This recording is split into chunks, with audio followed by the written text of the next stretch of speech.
In today's video, I'm going to teach you how to use the pen tool in Photopea. The pen tool is one of the most precise ways to create clean selections and custom shapes, especially around complex edges.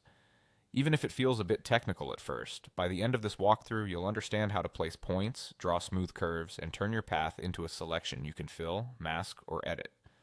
Start by choosing the pen tool from the toolbar. You'll recognize it by the fountain pen nib icon. Once it's active, make sure you can clearly see your subject. Zooming in helps with accuracy, and a steady pace will give you cleaner results.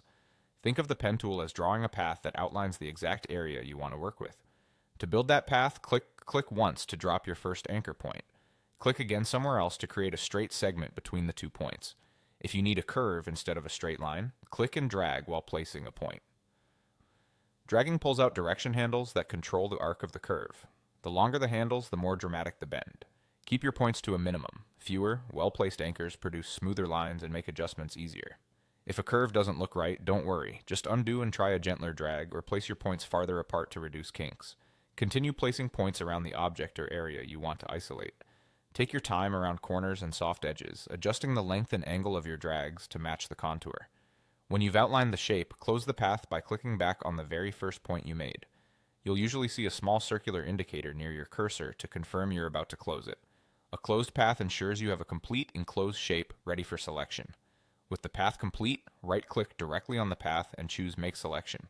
A small dialog may appear letting you set a feather radius. A tiny feather, like 1 or 2 pixels, can soften the edge slightly and avoid harsh transitions. Confirm, and you'll see the familiar marching ants, meaning your path is now an active selection.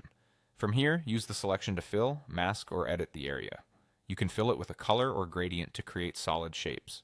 You can add a layer mask to hide or reveal parts of a layer with precision, which is ideal for compositing. Or apply adjustments and filters while the selection is active to limit edits to that exact region. When you're done, deselect and admire the clean professional edge you achieved with the pen tool.